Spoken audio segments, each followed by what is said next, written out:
18 जून को होने वाला राज्यसभा चुनाव अब दिलचस्प मोड़ पर पहुंच चुका है।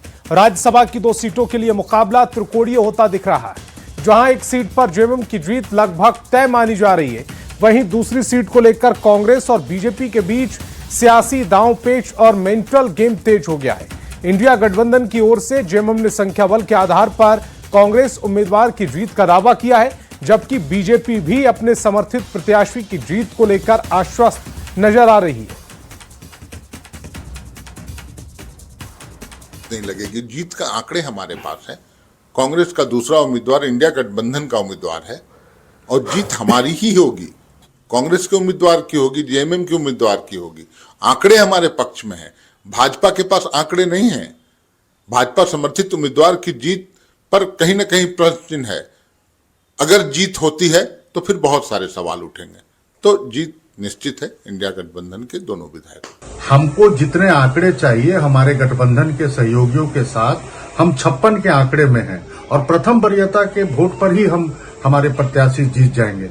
जो बीजेपी और निर्दलीय प्रत्याशी का जो प्रयास है कि हम इंडिया गठबंधन के विधायकों को सेंधमारी करेंगे, वो पूरी तरह से असफल होगा। हम पूरी एकजुटता के साथ चुनाव के मैदान में हैं और 18 तारीख को मतदान होगा और उसी दिन परिणाम हमारे पक्ष में आएगा। कांग्रेस को अपने विधायकों पर ही अविश्वास है, तभी इनको रिजॉर्ट लेकर जाने की बात कर रही थी और हमारे पास नंबर्स नहीं थे, इसलिए हमने निर्दलीय प्रत्याशी नाथवानी जी को समर्थन दिया। उन्होंने विश्वास दिलाया कि बाकी वोट्स का वो इंतजाम कर लेंगे, क्योंकि 2008 और 2014 में भी वो चुनाव जीते थे, जिस समय दोनों समय यूपीए की ही सरकार के यहाँ पर सत्ता में थी झारखंड में। तो हमने उनको समर्थन दिया, बाकी वोट्स का वो जुगाड़ करेंगे। लेकिन जिस तरीके से कांग्रेस में हताशा और निराशा है और अपने ही विधानसभा के कार्यालय में और अधिकारियों पर वो आरोप लगा रहे हैं, साहब 500 रुपये घूस देने का सिपाहियों पर आरोप लगा रहे हैं, तो कहीं ना कहीं कांग्रेस ने हथियार डाल दिए हैं। राज्यसभा चुनाव में हॉर्स ट्रेडिंग की आशंका को लेकर सियासी पारा हाई हो चला है। बीजेपी प्रदेश उपाध्यक्ष भानु प्रताप शाही ने कांग्रेस के बयानों पर तंज कसते हुए कहा कि कांग्रेस को अपने घोड़ों को संभाल कर रखना चाहिए और उन्हें हरा हरा चारा खिलाना चाहिए ताकि कोई उन्हें खरीद ना सके। बात कह रहे हैं कांग्रेस के लोग कि हॉर्स ट्रेडिंग किया जा रहा है। हम बड़े जिम्मेवारी से कह रहे हैं कि हॉर्स ट्रेडिंग का ही मतलब होता है घोड़ा का खरीद और फरोख्त। क्या कांग्रेस अपने विधायक को घोड़ा समझती है? और कांग्रेस अगर अपने विधायकों को घोड़ा समझती है तो बीजेपी के नेता होने के नाते मैं आग्रह करूंगा कि अपना घोड़ा को बांध करके रखिए और चारा जो है हरा हरा खिलाते रहिए, ताकि आपके घोड़ा को कोई खरीद बेच नहीं सके।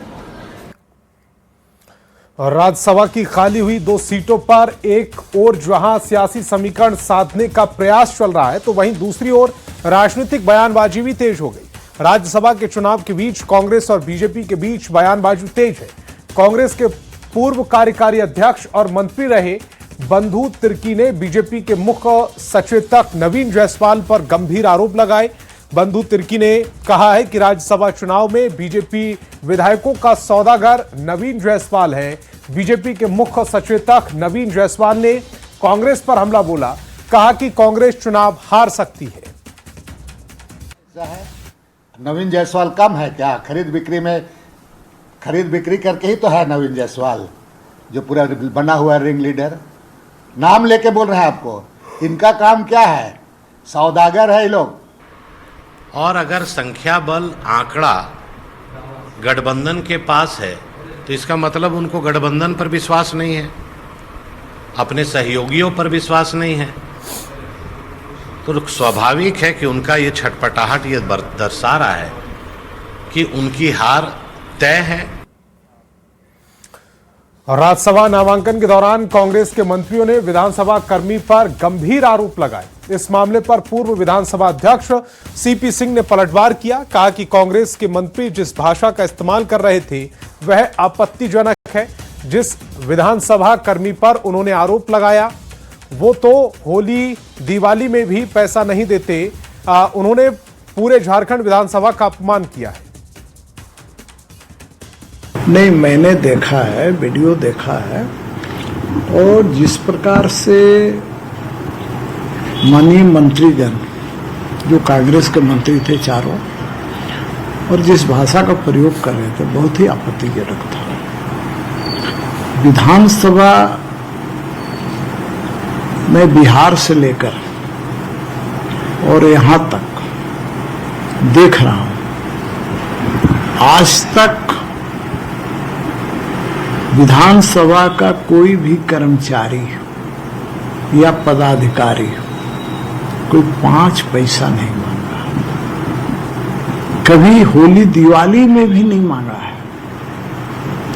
और वैसे लोगों पर ये आरोप लगाना कि 500-500 रुपया में ये चपरासी लोग बिक गया है, ये उनका ही अपमान नहीं है बल्कि झारखंड विधानसभा का